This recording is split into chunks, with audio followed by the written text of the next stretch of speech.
নমস্কার বন্ধুরা, আশা করি আপনারা সবাই ভালোই আছেন। টুটু রান্নাঘরে আপনাদের সবাইকে স্বাগত। আমাদের আজকের রেসিপি চিংড়ি মাছের মালাইকারি। আজকের রান্নার জন্য উপকরণগুলি হলো, লাগছে বড় সাইজের চিংড়ি, নারকেল কোড়া, আর নিচ্ছি আদা বাটা, রসুন বাটা, পেঁয়াজ বাটা, লবণ, হলুদ, লঙ্কা গুঁড়ো, কাশ্মীরি লঙ্কা গুঁড়ো, চিনি এবং পোস্ত। এই পোস্তটা আমরা বেটে নেব। গরম মশলা বানানোর জন্য নিয়ে নিচ্ছি ছোট এলাচ, বড় এলাচ, লবঙ্গ, গোলমরিচ এবং মিষ্টি কাঠ। এইগুলোকে হালকা গরম করে গুঁড়ো করে নেব। গোটা মশলাগুলো গরম হয়ে গেছে, এবার আমরা গুঁড়ো করে নিচ্ছি।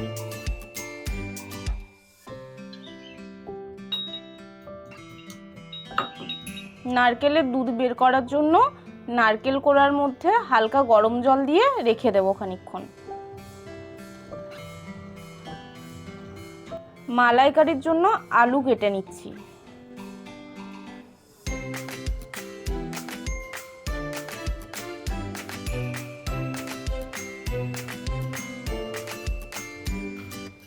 চিংড়ি মাছগুলো ধুয়ে পরিষ্কার করে নিয়েছি।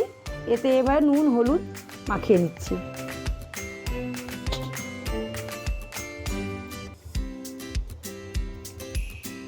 সামান্য লঙ্কা গুঁড়ো দিচ্ছি।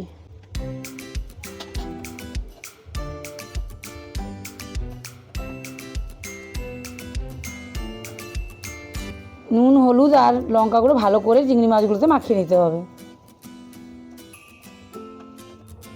চিংড়ি মাছগুলো ভেজে নিচ্ছি।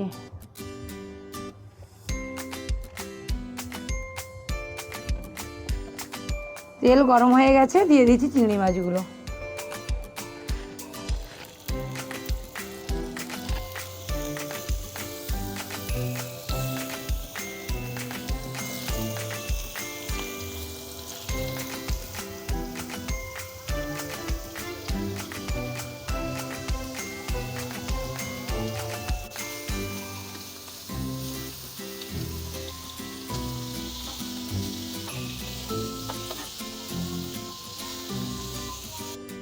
চিংড়ি মাছগুলো হালকা করে ভেজে নিয়েছি, এবার তুলে নিচ্ছি।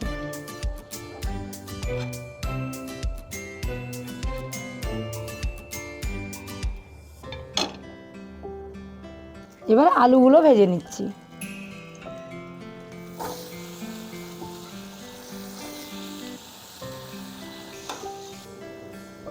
আলুগুলোকে লাল লাল করে ভেজে নিয়েছি, এবার তুলে নেব।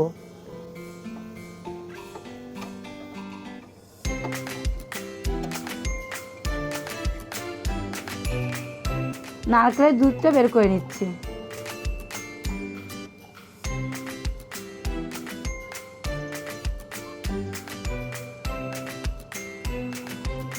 নারকেলের দুধটা বের করে নিয়েছি।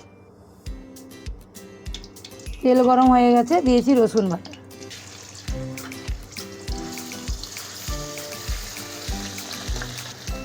দিয়ে দিচ্ছি পেঁয়াজ বাটা।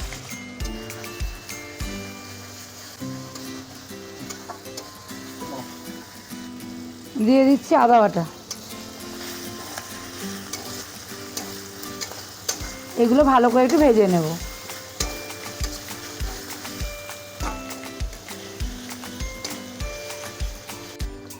এবার দিয়ে দিচ্ছি হলুদ গুঁড়ো, দিয়েছি লঙ্কার গুঁড়ো, কাশ্মীরি লঙ্কার গুঁড়ো,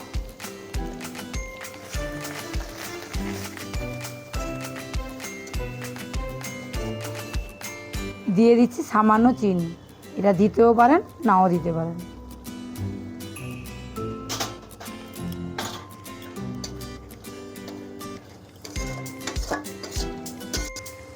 মশলাটা কষানো হয়ে গেছে, এবার দিয়ে দিচ্ছি নারকেলের দুধ।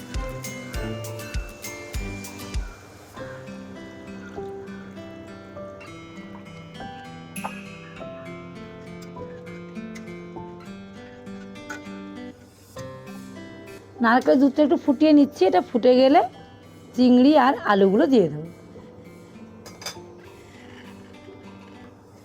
দুধটা ফুটে এসছে, এবার দিয়ে দিচ্ছি পোস্ত বাটা।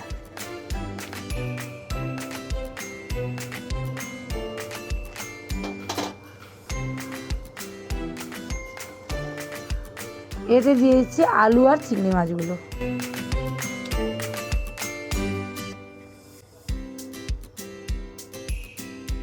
চিংড়ি মাছের জলটাও দিয়েছে, খেতে খুব ভালো লাগবে।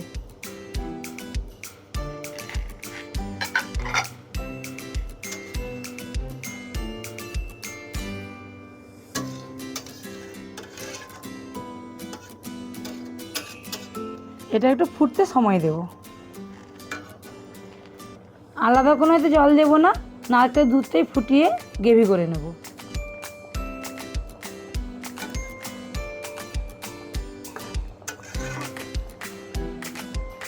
দুধটা অনেকটা মরে এসেছে, আর একটু ফুটিয়ে গ্রেভি করে নেব।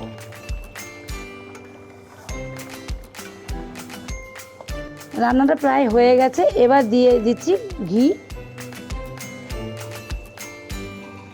আর গরম মশলা।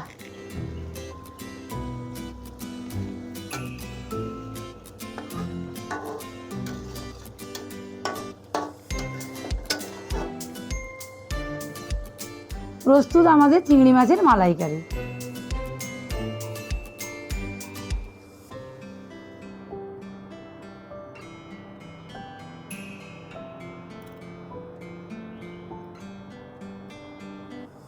ভিডিওটি ভালো লেগে থাকলে লাইক এবং আপনার বন্ধুবান্ধবের সাথে শেয়ার করে দেবেন এবং কমেন্টে জানাবেন চিংড়ির মালাইকারি রেসিপিটি আপনাদের কেমন লাগলো।